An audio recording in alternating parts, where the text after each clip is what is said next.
future trends, deep insights, industry leaders.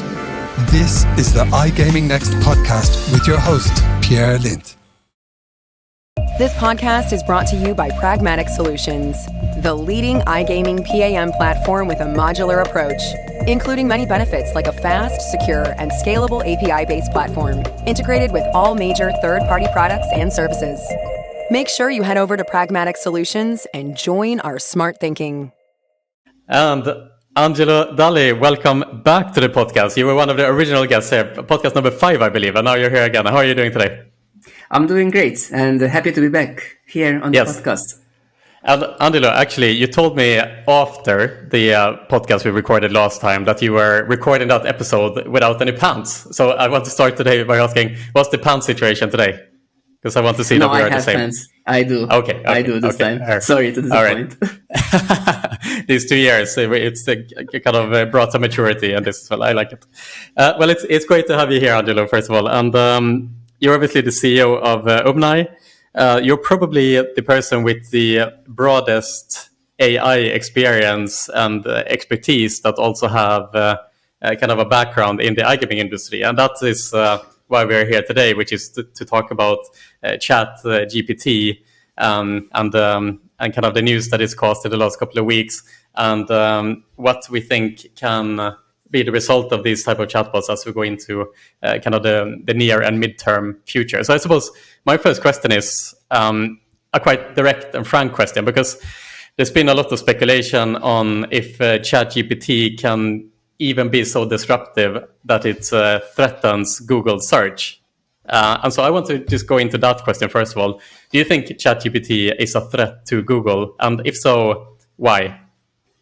I think this is a very interesting question. And just a few days ago, in fact, Google have been doing this code red inside Google, checking out why and how it can actually affect Google. I mean, it's an obvious thing to think about, when you see in sci-fi movies that you ask something to a computer and the computer just tells you a complete answer rather than just web pages and stuff like Google does. And when you think about it, ChatGPT is becoming closer and closer to that. And so it is an obvious way of enhancing search engine results and giving you information in the future. I don't think that ChatGPT is yet a threat to Google, mostly because the way that ChatGPT works, it is something called a language model. And language models just predict what the next word should be. So given a question, they try to see what are the sentences that they need to form, and also have some kind of memory inbuilt. ChatGPT, the main difference between it and other language models is that it has a memory of what it has been asked by you in that session, but it doesn't check facts. So, Google does actually check facts because it goes to the internet, indexes it, tries to see, how many, if there are conflicting information, it tries to apply some kind of filtering to that. It doesn't always work. Of course, it can still give you fake news and fake misinformation with Google, but there is much lower chance of Google giving you bad information, misinformation than ChatGPT does. Right. And I suppose this kind of like the margin of error in Google is much lower than ChatGPT, that is kind much of giving lower. You one answer, and it is just kind of hoping that it is the right answer, so to say. But it often spits out answers that are just factually not correct so far, right? But do you think that will improve by time? I think this may improve, but not with the current technology that GPT is based on. So basically, GPT, which stands for Generative Pre-trained Transformer, basically what it does is that it has a very, very sophisticated pattern generator. It matches the input and tries to predict something that makes sense based on that input. But it doesn't actually understand what is going on. And so this is a very important distinction, that even though Google doesn't always understand what is going on, it has many more models that tries to understand the intent of what users are searching for. So it tries to get contextually relevant answers, and it's a search engine, while ChatGPT is designed to be more like a conversational engine. So they are related together, and I'm sure someone is gonna at some point bring these two together, but ChatGPT isn't there yet. Fair enough.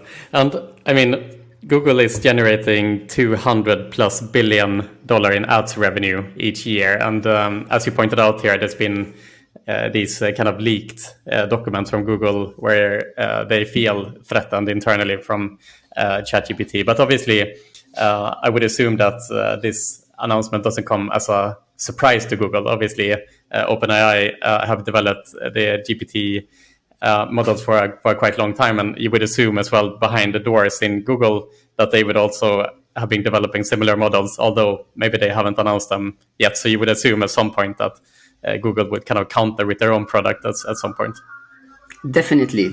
In fact, you may have seen the recent controversy a few months ago, where one of the Google engineers working with a prototype chatbot that Google had made was saying, this chatbot is sentient, and even filing a lawsuit against Google. That didn't end very well. I think he got fired from Google. And it is a little bit ridiculous in a way that, that all these claims of sentience, because it's literally like asking... Imagine you have a very intelligent parrot, a very intelligent one who constantly reads and reads the entire internet. Of course, they're going to be able to parrot back very interesting and wise-sounding quotes back to you. But that is basically what ChatGPT is doing. There is no understanding. So ascribing, and we as humans have this tendency to anthropomorphize everything, to ascribe human qualities to machines, to programs, and this is how we think.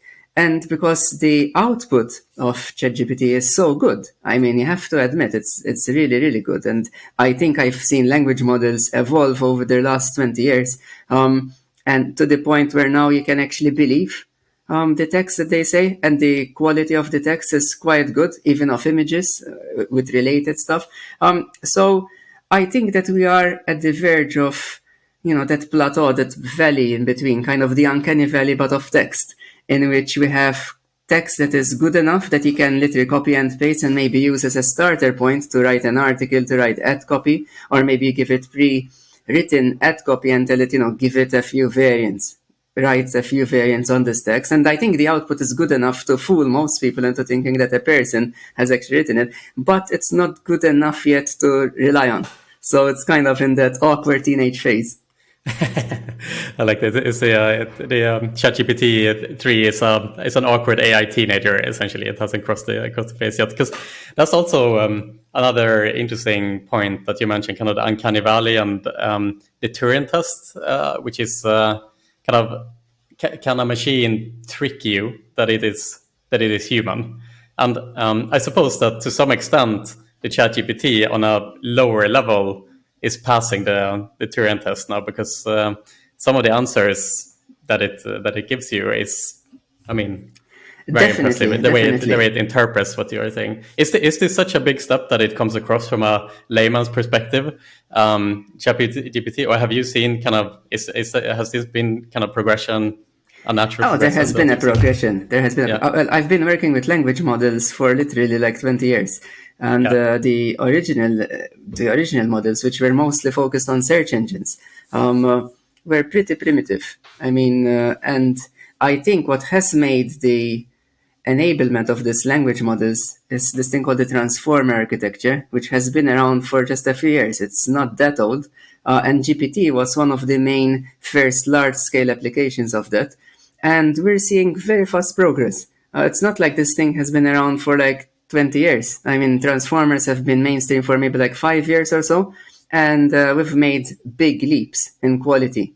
And I can see that, yes, right now ChatGPT is in the awkward teenage phase, but it will eventually graduate and become, more adult, more mature, and we can actually use it for more and more interesting stuff. So I can see the progress from having something that kind of feels off, and maybe that you can use only to, generate like a few variants in a A/B test, to something that can actually pass or almost pass the Turing test. I think that there are flaws with the Turing test. At the end, the Turing test was conceived in the 50s when AI wasn't mainstream at all. It was the beginning of AI. And I think that this is something that needs to be supplanted, because we are rapidly realizing that having something that can produce a convincing sounding answer, but which is factually incorrect, is not really the measure by which we measure intelligence. So I think this is something that will also force how do we test AI? How do we determine how intelligent AI is? Right. And if you look at ChatGPT today and its functionality, what would you say are the most interesting use cases for the chatbot today, in your opinion? Oh, definitely. There are so many, so many applications, some of which I've been also working on. For example, is how to attach the fact checking together with the language models. How do you figure that out? So there's this new type of AI called neuro-symbolic AI that is coming onto the stage in the world, which combines the neural networks, the deep learning techniques, together with the way that we speak, which is in terms of symbols, in terms of words, in terms of logic. And by combining these two, it's called neuro-symbolic AI. This gives you the best of both worlds. It gives you all the niceties of being able to generate text that looks nice, that looks good, that is plausible, that it could have been generated by a person, yet with all the fact-checking capabilities. So the applications are endless and obviously relevant to a wide different variety of industries, including gaming, but also others. For example, in customer service, being able to have, that's the obvious one, obviously having a chatbot that handles customer service complaints, or just talks to people. I think that if you've used ChatGPT for a while, you realize the replies that it gives you are pretty good, and I think they are a step ahead as in quality than most chatbot technologies that have been around. So I think that is one of the main things. Education, I can envisage the ChatGPT being used in simple educational tasks. I think that is also something else where these technologies are going to help grading things, helping you write better, for example, this kind of stuff. Also the content generation. Obviously, this is something where I think a lot of advertisers from next year are going to be using ChatGPT and just not saying anything about it. I'm pretty sure. I know some friends who have been writing books using ChatGPT, and they do edit it. And I had done this. I had written also an article, a news article about this, and it was published. And we did disclose that I had used GPT for this, and it was actually pretty good. And I had edited it very, very lightly, so I can see how this is going to continue. And we're going to end up, just putting in keywords and editing. Maybe our job as content creators is going to be just editing stuff in the future. Also, I think when it comes to language translation, I think translation is going to improve even better, because sometimes the way translation works does not take into account the nuances of stuff. So I think that by having a chatbot that can actually then take the initial translation and maybe make it seem better, I think that would be very important. And I think also, the obvious like personal assistants. I'd love to have ChatGPT reply to most of my emails, for example. Actually, there's have you seen this, Angelo? Just the other week, there was an app that was released that's called Ellie. It's plugged into OpenAI's API, and basically it answers emails for you using GPT. Have you seen this? Yeah. So yes, you're and social media messages, and you get also messages on different platforms. I think this is gonna be one of the main uses for people who are busy actually and who can't deal with the flow. Yeah, that's an interesting theory. So our dear friend Chris Grove, he talked about how do you get to zero inbox, the zero inbox paradox, if you will. Exactly. And so the zero inbox paradox is funny because it's as professionals, it's like you're chasing the dragon all the time to get to an inbox that doesn't have any unopened emails. And the paradox says that the more emails you reply to, the more unread emails you will have, because trying to get to zero email by just replying to emails, it leads to more replies back, essentially. Yeah. And so the way to get to zero inbox is to not reply to emails. That's the paradox. and so we asked the question then, so what about Ellie, this new email AI app? Will it lead to zero inbox, or will it lead to infinite inbox? Because if if the AI start emailing each other, you would imagine that all of a sudden you will get unlimited, like infinite emails instead of getting to zero inbox. We may also end up with AI, like my AI is replying to your AI and your AI is replying back, and they're just carrying out conversations on our behalf. And God knows what they're going to decide.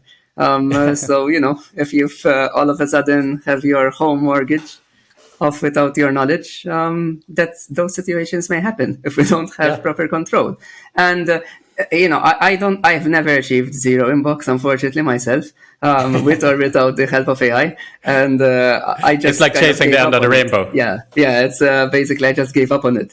And I have followed the strategy that you've mentioned of maybe not being so responsive on emails. But the thing is that, yes, it is an elusive dream, and I do admire people who manage to reach that stage. I have never managed to do it consistently. But I can see how AI can help you focus on things that really need your attention, because let's face it, a lot of emails that you get are things that you can either delegate to someone or that are not so relevant. And, maybe the personal ones, then you do answer, and it will actually claw back time that you've spent just reading stuff and classifying them. Because I think most of the reason why people do not actually reply is not really that they don't want to reply. It's just it takes too much effort to actually go through them.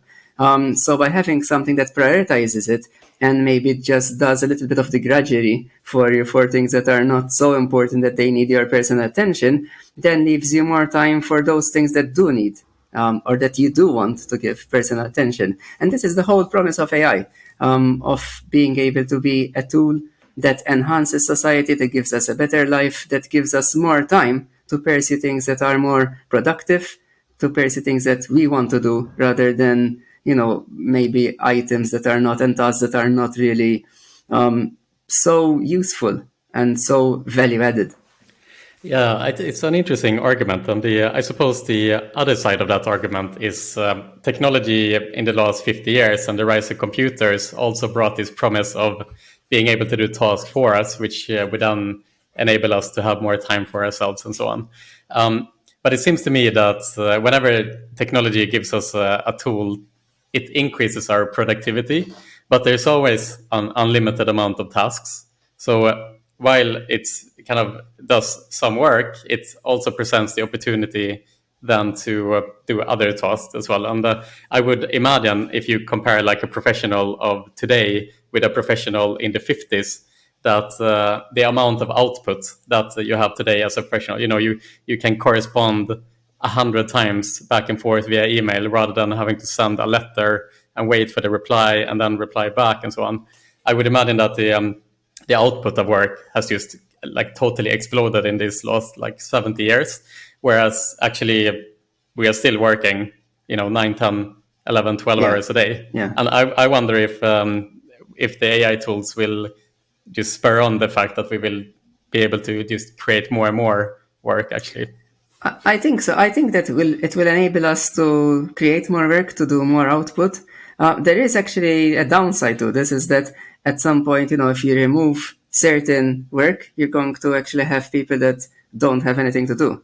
So there is kind of this dark side that is ever present in all these debates. Will AI replace what jobs is it going to replace? And unfortunately, even though, me and a lot of other AI experts share this vision that AI should replace people, not replace people, but actually replace the work that, that they do that is not worth it, and help people basically in achieving things that they want to do. And at some point, there is only so much stuff that is available for people to do.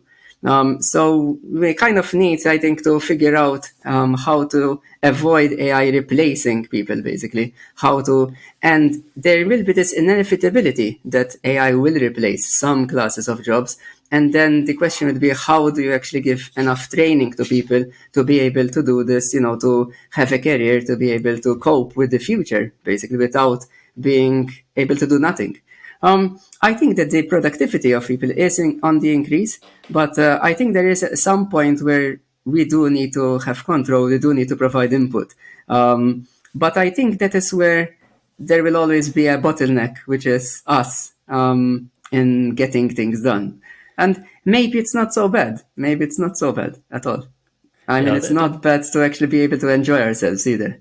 Exactly. Yeah, doesn't it feel like to some extent that we are heading towards going full circle with this whole computer and internet age, where at the beginning humans built computers and we interact with computers to do tasks, but as we go further into the future, eventually computers will communicate with each other, and as you mentioned, human beings are just going to be a bottleneck at some point.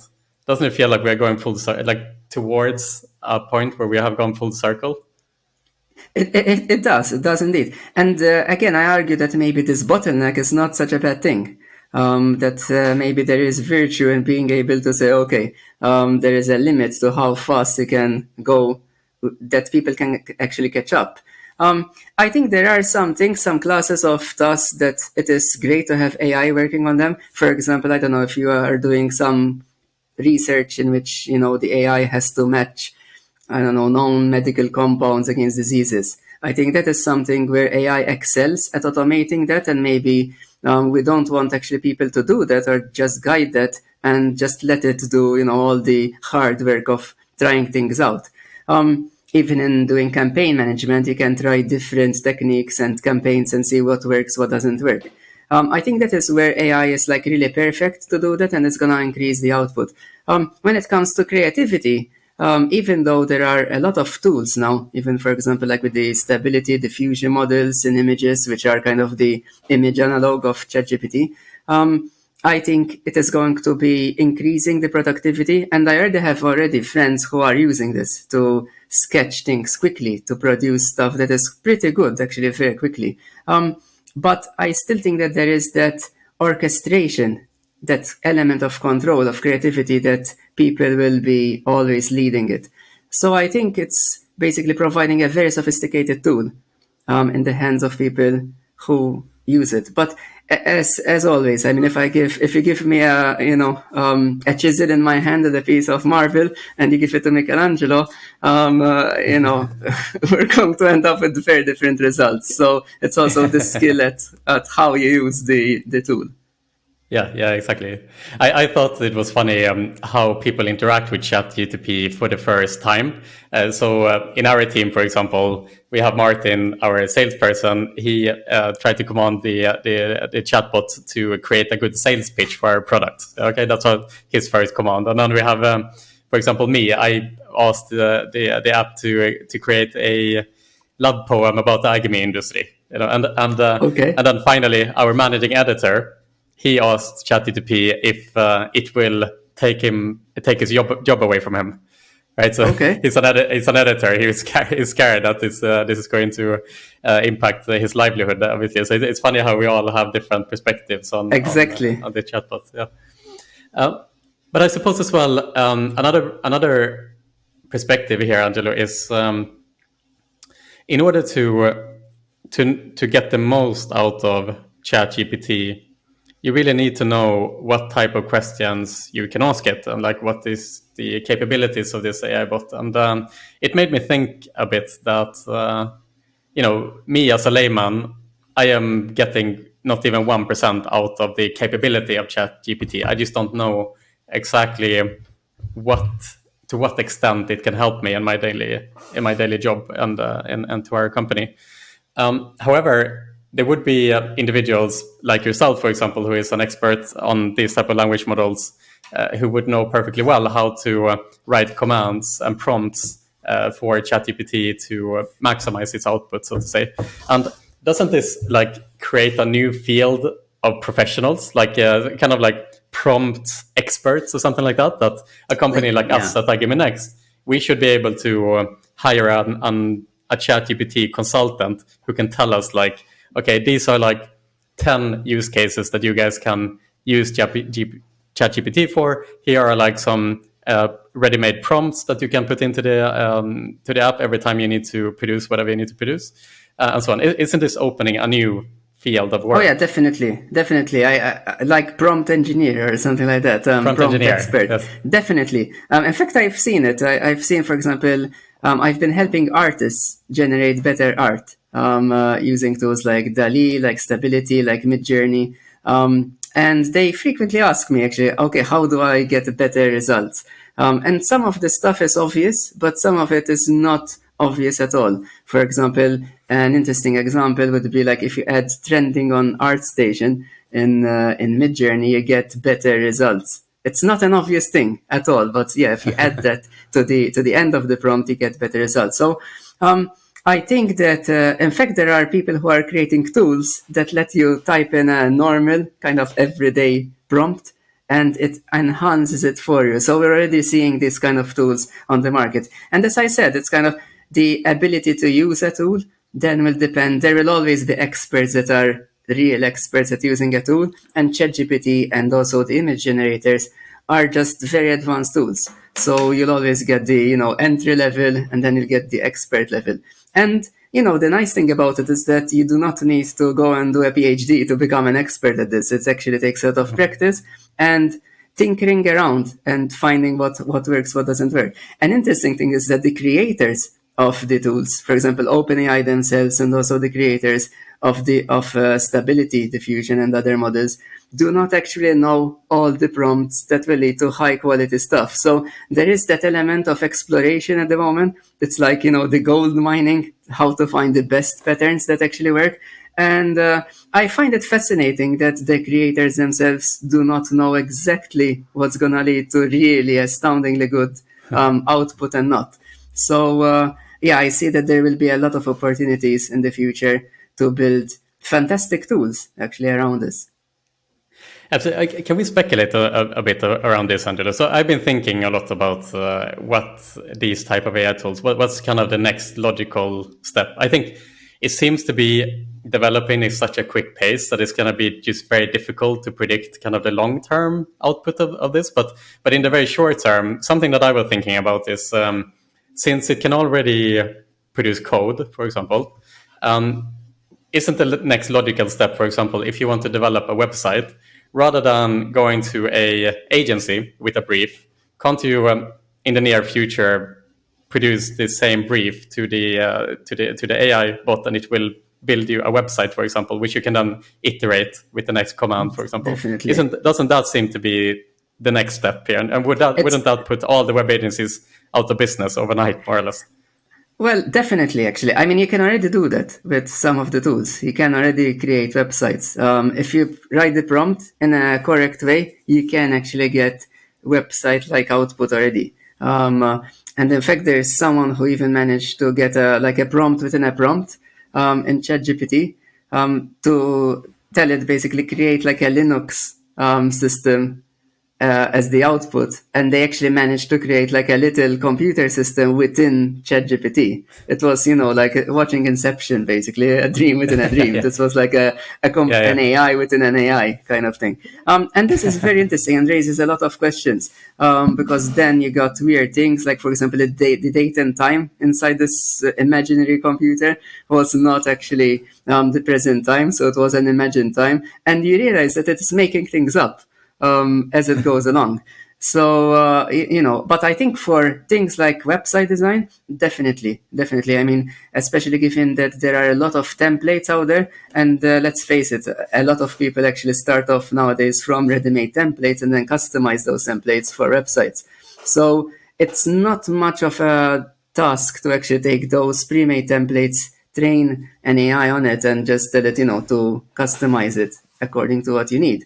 So I do think that is one area where, website designers are going to be maybe more efficient in producing a website, and maybe it will lower, hopefully, the cost for consumers to do that.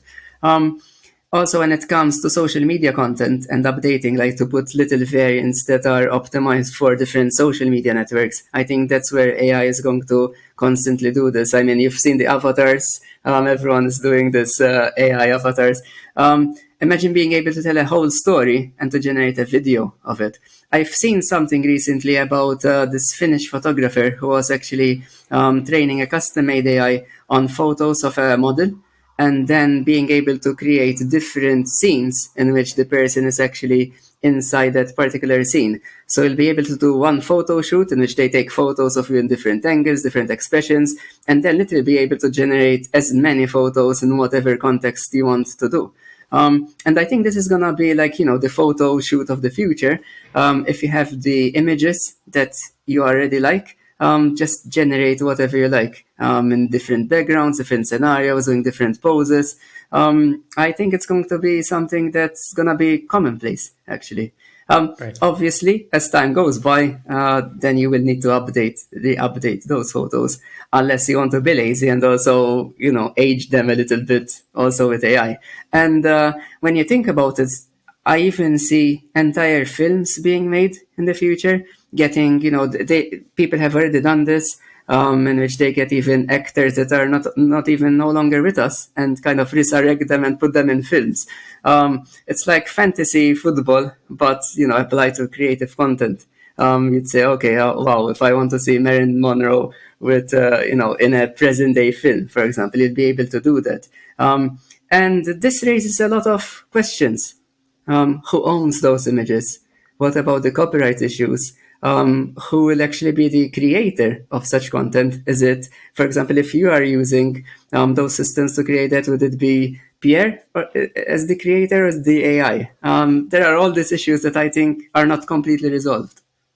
Exactly. It's interesting. And to go back a bit, you mentioned this kind of inception-like quality of ChatGPT to create a system, an AI within the AI. And this happened with Minecraft as well. I believe that someone built a computer in Minecraft that can run Minecraft in the software, basically. Yes. And I don't know if you're aware of Nick Bostrom, Angelo. I'm going to go on a little bit of a tangent here. Right? Yeah. So Nick Bostrom, he's a Swedish philosopher who is deep into philosophy around if we are living in a simulation. And so Nick Bostrom's theory is that if we ever manage to create a simulation of the universe, it means that we, by almost certainty, ourselves live in a simulation. Because if you can create a simulation of the universe, then eventually that simulation will create another simulation, which will create another simulation, which will create another simulation, which means that we are probably in the middle of these layers of simulations at some point. So maybe the ChatGPT is the first step here to create that simulation. I don't know. Possibly. And, it's an interesting question. I think it has been asked since the time of the Greeks. I think one of the best films that explains it is The Matrix, actually, which is one of my favorites because in reality it is explaining this philosophical concept. In fact, there is this underlying philosophy in The Matrix that is actually exactly that. How would it feel? And, one of my favorite animated series, Rick and Morty, actually, I don't know if you've seen Rick and Morty. Yeah, yes, they covered it many times. When you have a universe within a universe and they're like trying to get energy by just creating a little universe of people whose sole function is to just produce energy for, Rick and Morty to use. These things sound very, very fantastical, but there is no way to actually prove or disprove it yet. I do have my own kind of feeling about this, just because to be able to do a complete simulation of the universe, you need to have a quantum simulator and actually be able to model quantum physics on that. So we do need to have a complete quantum processor to do that. In fact, this was one of the original motivations why we have quantum processing in the first place, to be able to simulate the universe and the laws of physics, which we know are quantum. We don't know the exact rules yet, and be able to simulate it at a very, very high level of fidelity. Whether we'll manage to do that or not, it's still up for questions. The only thing that, this argument sometimes bring about is that they don't consider the amount of energy that you actually need to create the simulations. So I think there is a limit to how many of the stuff you can do. The levels, the levels like Inception, because each level needs quite a lot of processing power. You need quite a lot of energy. So I'm not sure that it can be possible to a very extreme extent. I don't think that the Rick and Morty scenarios are actually ever going to happen, for example. But wouldn't the way to do a low energy simulation be to generate a kind of low resolution version of the universe where in the local view it is seen as a high resolution, but from far away it's rendered as a low resolution video, kind of like how video games work, where the video games aren't rendering every detail of the map in high resolution, but it's only generates like in the kind of near distance in high resolution. And to be honest with you, this may be what seem like fantastical philosophical arguments. We can have much more useful stuff that don't go all the way. For example, when you think about it, what is the metaverse? Even when you're playing a video game, I mean, you are playing in a simulation, I mean, not of the real world, but, some video games are pretty close to the real thing. You can actually take films of it and they can look pretty convincing.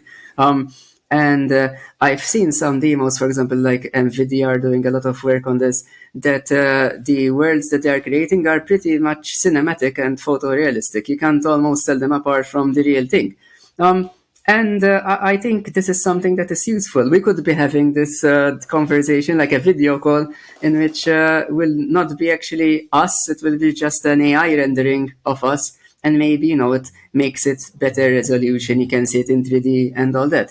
And in fact, Google have been working on this. There are a number of companies that have been working on this, on being able to track the face of someone and the facial positions and everything, and actually being able to just transmit those attributes, and the AI recreates the person on the other end. So you can have something that approaches like the hologram stuff that we see in sci-fi.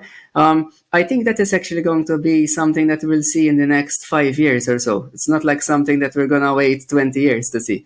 And I think even with the metaverse, there has been so much money being put into it that I think at some point it's going to happen, basically. I'm not impressed right now with the quality of the graphics that there are. I think a lot of video games out there actually look nicer than the demos I've seen.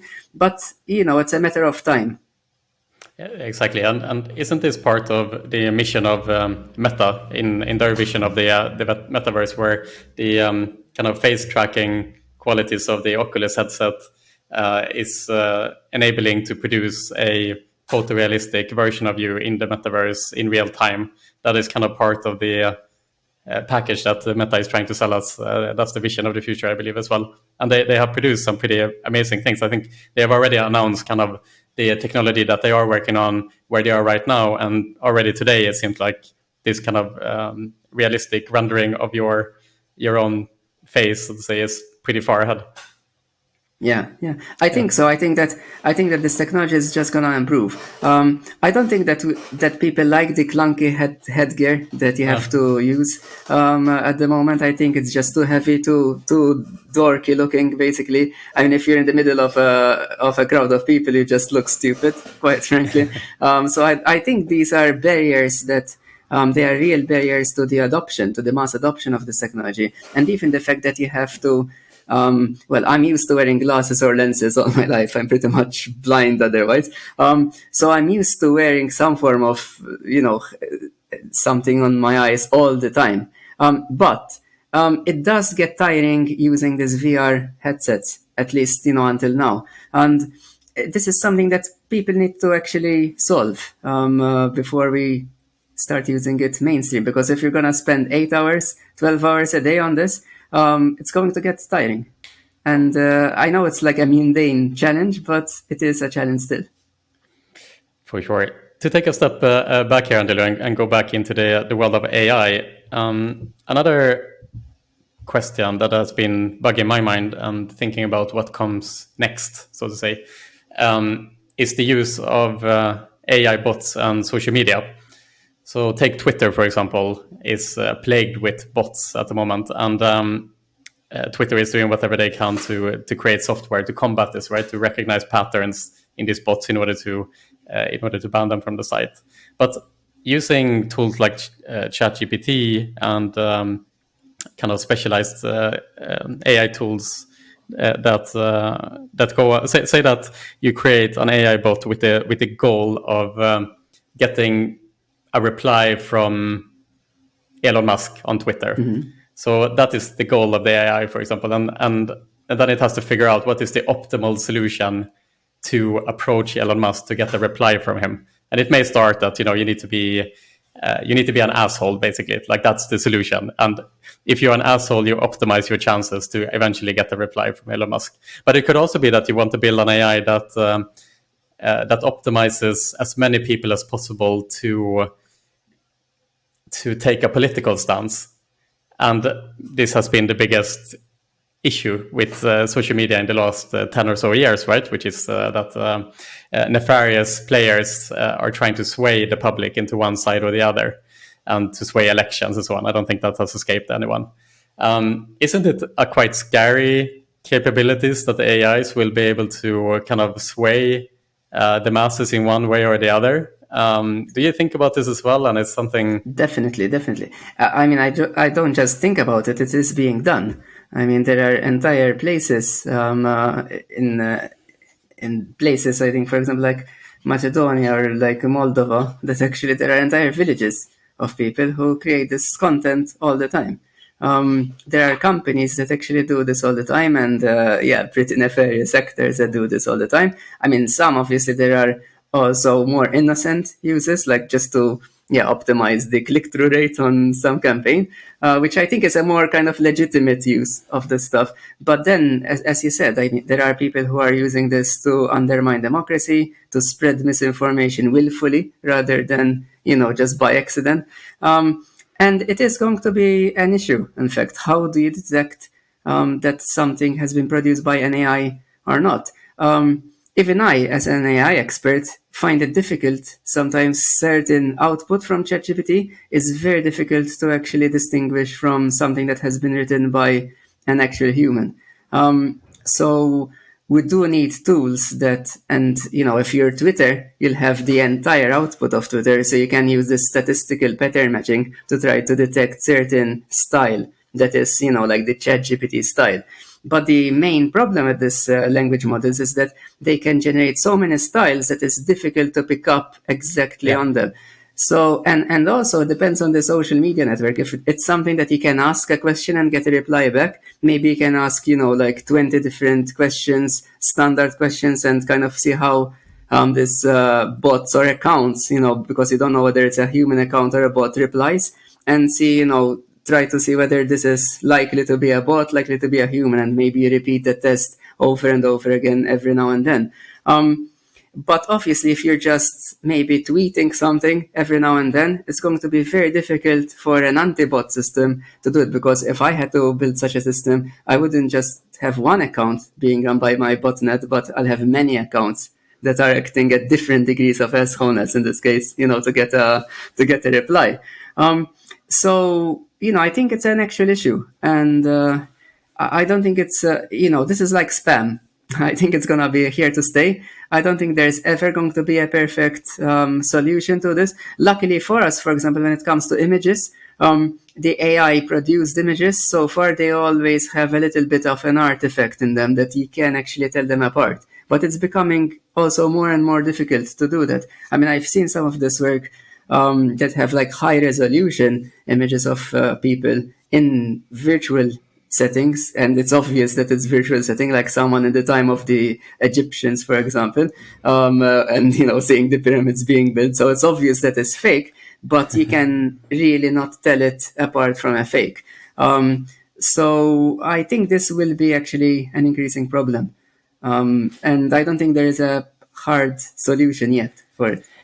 It seems almost like the Pandora's box has been opened and you can't close it again. Again, going back to the issue of social media, I mean, as you point out here, the troll farms in Russia, for example, or wherever, they are limited to an extent, which is that, there's only so many human beings that you can fit in those troll farms, and there's only so many tweets that they can write. However, with a software like ChatGPT, you can create millions of accounts that are simultaneously posting in a million different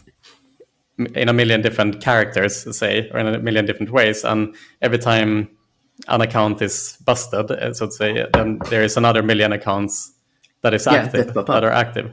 It doesn't seem that there is a solution to this, because for the AI to simulate a human being and the variance that a human being and the flaws that a human being expresses through typing, it's quite difficult to discern. I mean, at the end of the day, like when we type text, there isn't that much nuance as it is when we are speaking, for example, with the facial expressions and the micro expressions and the way we stumble on words and so on and so forth. So, for example, I saw the other day on YouTube an advert popped out with Elon Musk that was promoting like a shit coin, basically. And clearly this was an AI rendered a video of Elon Musk, and it's very good, but you can still see clearly that it's an AI generated software of Elon Musk speaking. But the point is, in text space, it seems to be a lot easier for an AI to replicate a human being, so to say. And it doesn't seem that there is a solution to this for a software like Twitter, for example. Yes. So basically what you're mentioning is kind of the information bandwidth problem, like the amount of context that you have. So if, for example, in a real-time conversation like this, you have a lot of information because you're seeing the other person, you're seeing different expressions. So it's kind of full-on video. You see the different lag. So you know whether it's real or not. And us as human beings have evolved this uncanny ability to actually detect if something is wrong. One of the experiences I had actually once was being on stage with the robot, with the Sophia bot. And while it is one of the best examples of a humanoid-looking robot, you could see that there were this kind of little lags and delay. And like, for example, when she moves her eyes, it was like slightly off. And you get this uneasy feeling, actually, that there's something wrong. I obviously knew why it was wrong, but even if someone tried to make the robot look even more human, there's always this uncanny valley in which you feel that there is something wrong, even if you can't put words to it. However, when you go down in the amount of information and it's just a still picture, you have less and less, but our brains are very good at processing visual information. But when it comes to text, especially short text like tweets, you don't have that much context around it. So, it is always going to be difficult. And who knows? I mean, with Google, I always have been thinking about this. With Google, especially, the definition of an authoritative answer has been largely mixed up with what is a popular answer, because the assumption is that popular pages, whatever sources of information will get a lot of followers, basically. This is the whole premise. But it may be that at some point we will still revive the idea of having an authority on something, and maybe have a mix. You've seen the controversy about the verified marks. I think that we will have some kind of mixture of, that maybe now old school approach, which kind of did help us have, for example, peer-reviewed science. You always have this kind of checks. Journalists used to do a lot of fact-checking. I think they do less fact-checking nowadays than they did before. So maybe I think there will be this kind of balance. And you know what? I think that you do need an AI to fight an AI. I think that the volume of information that these tools are going to generate is just too much for the AI, for a person to handle. So in the future, it will be basically nefarious AIs and the police AI trying to catch on each other and trying to outdo each other eventually. Definitely. The human will Definitely.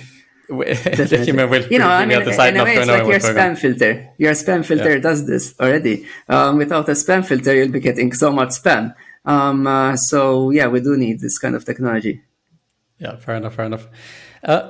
So we've all heard of ChatGPT and obviously playing around in this technology now. Lensa made the rounds in social media in the last couple of weeks, where people are generating their own superhero versions of themselves.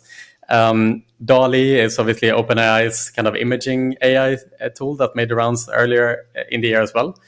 What are some other interesting software that you are aware of today that that you can also experiment with? And what are some like upcoming?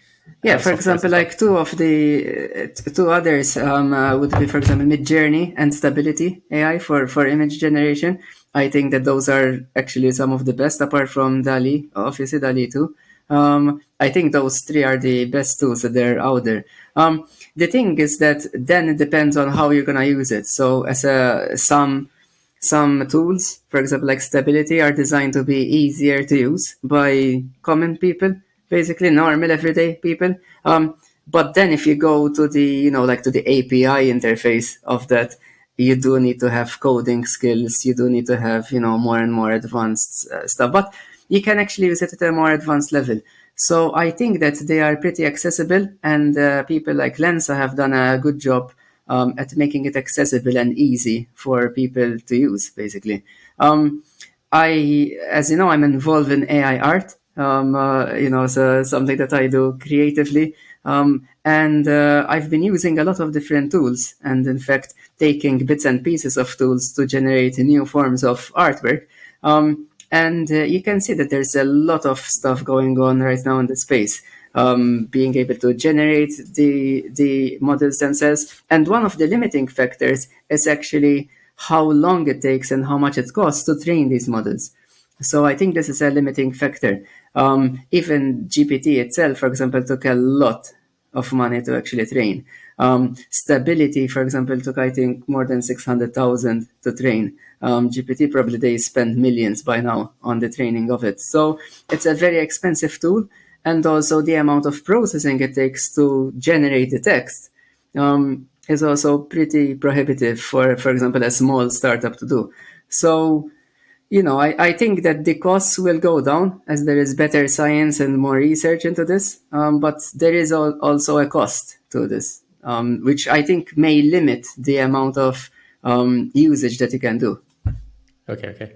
What other limitations would you say that the current tools have today? I've been experimenting a little bit to see if we can, for example, digest a quarterly report, because we do a lot of reporting on quarterly reports, and I plugged it in there. It didn't really understand the context, what is a quarterly report, and so forth. That's a very simple thing it can't do now, of course. But what are the limitations in the current technology, do you think? And like as we go into the next, say, 1 year, 2 years, and so on, do you think there are any specific things that it will improve a lot on, or are there like limitations in today's way of approaching the development that leads us to kind of hitting a wall eventually? Yeah, that's a very good question.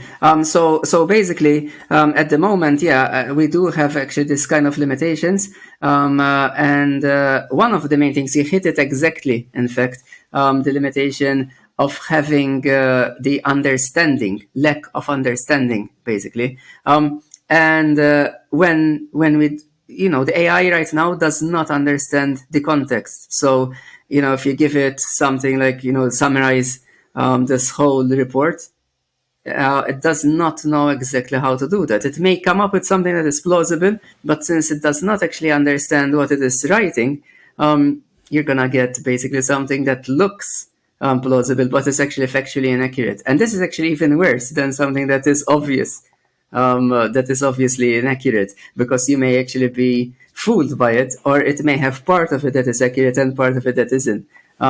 So it's almost better that there is like just a warning, like, listen, I have no idea what I'm talking about, but this is what I think. I think that what I mentioned earlier on, this neurosymbolic AI architecture is key to being able to have AI that can explain how it works, the decision-making process that it does, and enable people to actually be able to trust it. One of the other things that I'm seeing a backlash, for example, in artistic circles, is also the use of the underlying data that has been used to train these models. So, for example, there's already like photographers, artists who are saying, okay, but you used my material without my permission to train this model. I want it to be taken off. And I think the traceability, being able to say, okay, let's say you say, give me a summary of this report. the AI needs to be able to tell you, okay, but this is why I think so, and kind of be able to explain the chain of reasoning that it took in order for you to trust it. So I think this element of trust is something that is missing at the moment in current AI. And there is a barrier, in fact, that if we're not going to switch to newer technologies, it's not something that is easily overcome with the current technology. So that is, I think, one main area. I think also being able to, as you said, being able to identify misinformation a little bit better. I think it needs to have a tool, like the generators need to have a tool also that can help people detect whether it has generated this content or not. So I think like a content checking tool, like did I create this or not? I think that would be useful. And possibly, if this stuff starts getting very widespread, at some point society is going to actually legislate this kind of tools that you'll have to do it. I'm already seeing signs, for example, in the EU, that there's this AI Act that is probably coming into force from next year that will actually regulate the way that companies use AI. And it has a lot of implications, in fact, into how you can use AI in operations and dealing with people. For example, that you have to inform them that there is an AI who's actually, sent you this email, sent you this communication. If I create some kind of bonus offer to someone, I need to be able to disclose why, for example, in certain cases I have done that. So I think it's actually something that is positive. For example, I wouldn't want to really get into an automated car in a busy state. Maybe on a highway that is not so busy, I think it is pretty safe by now.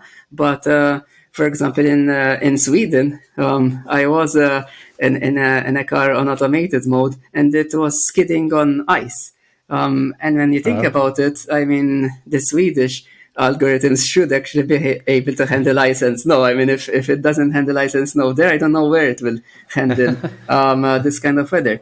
And there was no explanation. I would have liked to actually have some kind of explain button on the dashboard that actually tells me why is it doing this? Why did it slow down, for example, suddenly and unexpectedly?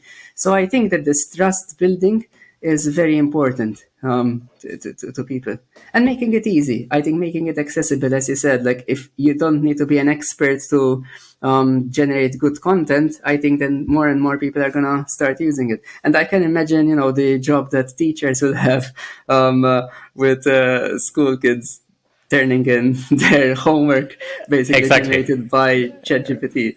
Right. That's already happening today, right? So like I'm sure it is. Go back to the question of like, what's your first thought, how you want to use ChatGPT? The kids are like, this is great. Like, never have to do a homework ever again. But also, I mean, in a way, teachers have to embrace that ChatGPT now exists. I mean, you can't just pretend that it doesn't exist and that it won't be helpful to the world. To some extent, like education has to change now as well with the use of ChatGPT, because kids are going to use it, right?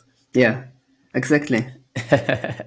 I want to also ask you another question. I mean, what do we expect now in the next 1 or 2 years, so to say?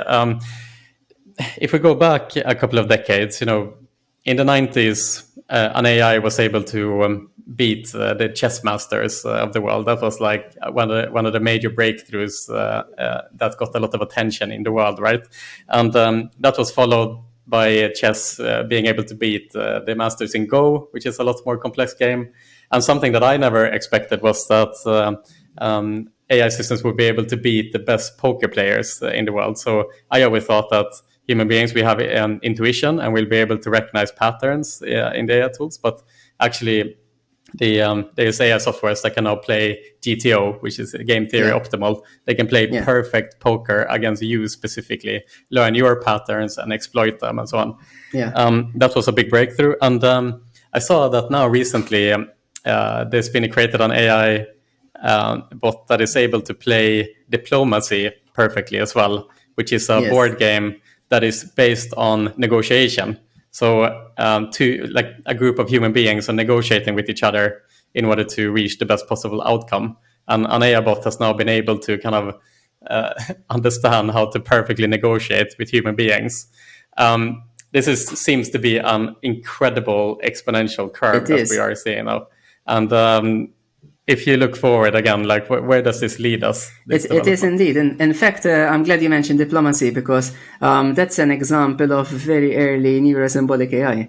So that is actually a system where people have taken the statistical kind of basis in which, you can play chess, you can play Go, you can even play poker. It was also surprising to me that they managed to actually crack it completely, because I also always thought that there is a little bit of element of randomness and human element in there.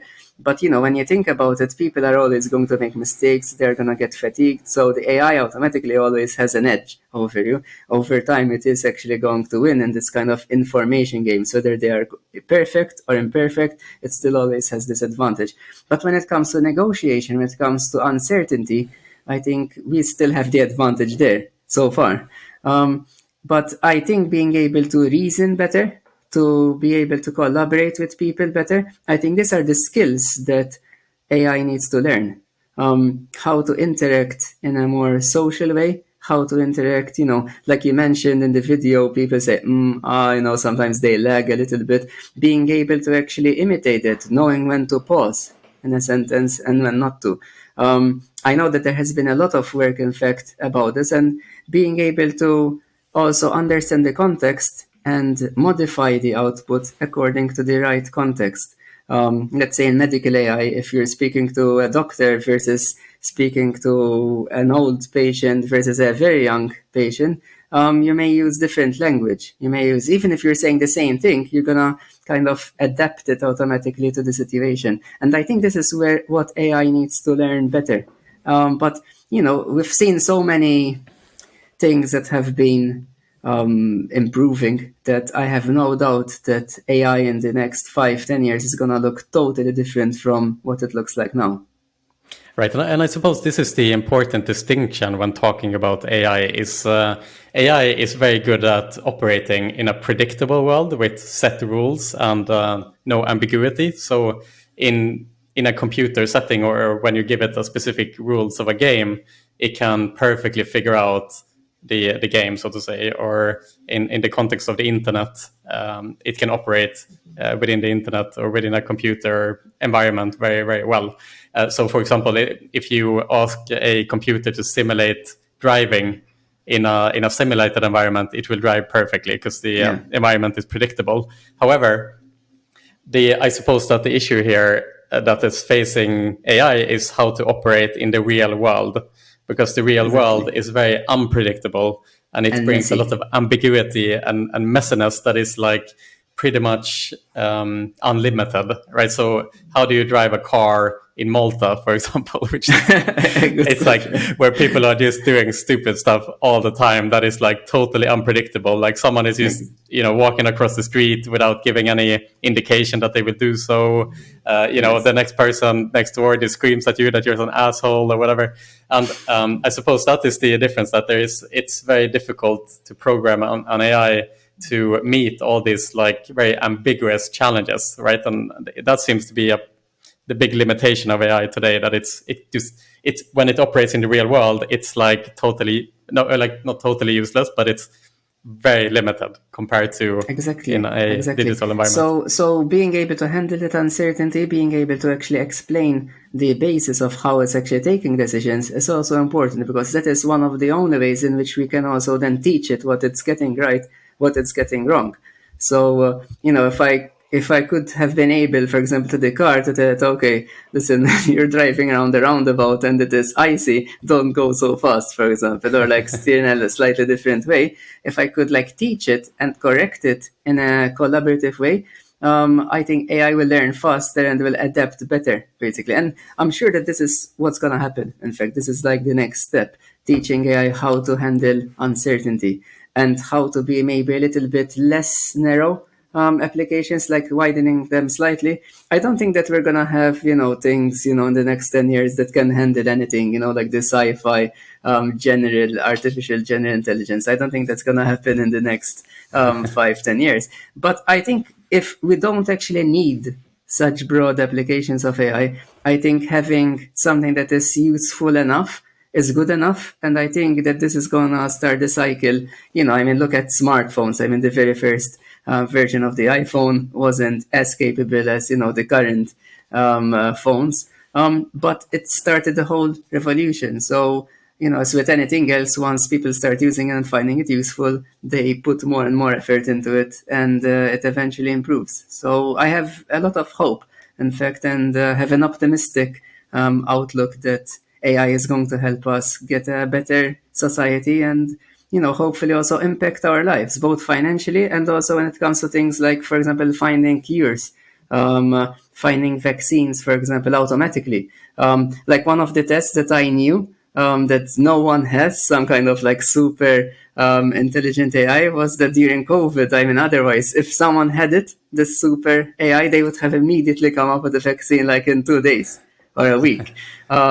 So that for me, I was like waiting, okay, if someone's going to come up with a solution very, very quickly, then we probably are in trouble.